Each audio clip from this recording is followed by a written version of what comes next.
नमस्कार। कभी सोचा है किसी भी काम के लिए वो सही समय आखिर होता क्या है? आज हम एक बहुत ही पुरानी भारतीय प्रणाली के बारे में जानेंगे जो ठीक इसी सवाल का जवाब देती है। पंचांग। ये सिर्फ एक कैलेंडर नहीं है, बल्कि समय को समझने का एक तरह का कॉस्मिक जीपीएस है। तो आज के सफर में हम क्या-क्या देखने वाले हैं? सबसे पहले तो समझेंगे कि ये पंचांग एक जीपीएस की तरह कैसे है। फिर इसके 5 ब्रह्मांडीय तत्वों की गहराई में उतरेंगे और फिर देखेंगे कि हजारों साल पुराना ये ज्ञान आज हमारे मॉडर्न जीवन में कैसे काम आता है। तो चलिए शुरू करते हैं। देखिए, पंचांग की जरूरत एक बहुत ही बुनियादी सवाल से पैदा हुई। एक ऐसा सवाल जो हम सब आज भी पूछते हैं। शादी हो, कोई नया काम शुरू करना हो या घर में कोई पूजा ही क्यों न हो, हम सब उस एक सही समय की तलाश में रहते हैं, है ना? ये इच्छा तो हम सब में होती है। तो इसी सवाल के जवाब में प्राचीन ऋषियों ने पंचांग को बनाया। इसका मकसद सिर्फ ये बताना नहीं था कि क्या समय हुआ है, नहीं, बल्कि ये समझाना था कि इस समय की ऊर्जा कैसी है। और मजे की बात यह है कि इसका सारा राज इसके नाम में ही छिपा है। संस्कृत में पंच यानी 5 और अंग यानी हिस्से। तो पंचांग का मतलब हुआ 5 हिस्सों वाली प्रणाली। तो आखिर ये 5 हिस्से हैं क्या जो समय का पूरा नक्शा बना देते हैं?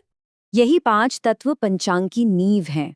हर तत्व एक अलग एस्ट्रोनॉमिकल कैलकुलेशन पर आधारित है, और जब ये पांचों मिलते हैं तो वो किसी भी दिन की ऊर्जा का एक बिल्कुल यूनिक ब्लूप्रिंट तैयार करते हैं। जी हाँ, बस 5। सिर्फ ये 5 कैलकुलेशंस मिलकर हमें समय की एक ऐसी समझ देती हैं जो जो घड़ी की सुइयों से कहीं ज्यादा गहरी है। तो ये हैं समय के वो 5 अंग। तिथि, जो चांद का दिन है। वार यानी हफ्ते का दिन। नक्षत्र यानी सितारों की पोजीशन। और योग एवं करण, जो समय की शुभता को और भी बारीकी से मापते हैं। चलिए अब एक एक करके इन्हें समझते हैं। तो ये पांचों तत्व मिलकर हमें आखिर बताते क्या हैं?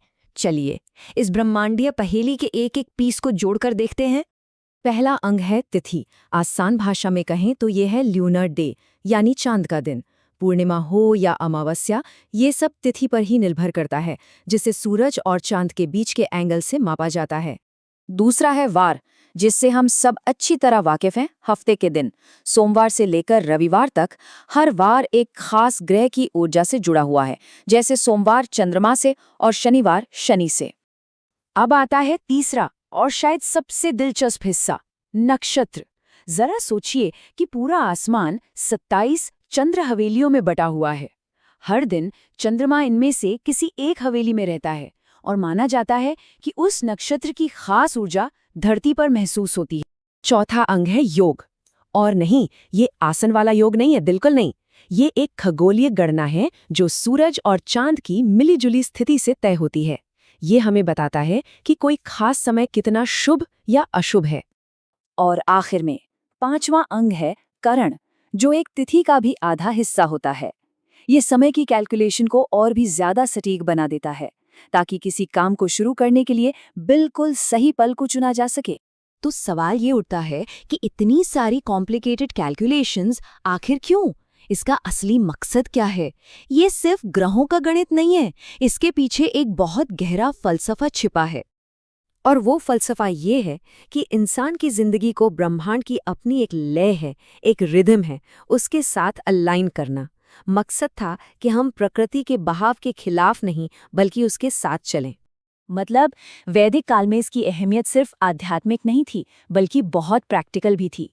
यज्ञ के लिए सही मुहूर्त तय करने से लेकर खेत में बीज कब डालना है, ये जानने तक, हर जरूरी काम तभी किया जाता था जब ब्रह्मांड की ऊर्जा सबसे अनुकूल हो। तो क्या ये हजारों साल पुराना ज्ञान आज की इस फास्ट पेस दुनिया में कोई मायने रखता है? अरे बिल्कुल रखता है। बस तरीके बदल गए हैं, पर जो मूल भावना है वो आज भी वही है। जहां प्राचीन ऋषि यज्ञों के लिए मुहूर्त देखते थे, वहीं आज परिवार शादियों के लिए सही समय निकालते हैं। पहले फसल बोने का समय तय होता था, आज नया बिजनेस शुरू करने या गृह प्रवेश की तारीख तय होती है। तो ये साफ है कि पंचांग सिर्फ इतिहास की कोई किताब नहीं है, नहीं, ये एक जीती जागती परंपरा है जो आज भी जन्म से लेकर जीवन के हर बड़े पड़ाव पर करोड़ों लोगों का मार्गदर्शन करती है।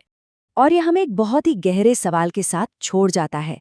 हमारी दुनिया जो घड़ियों और डेडलाइंस पर चलती है, क्या हम उसमें समय की इस गहरी, इस ब्रह्मांडीय लय को कहीं भूल तो नहीं गए हैं?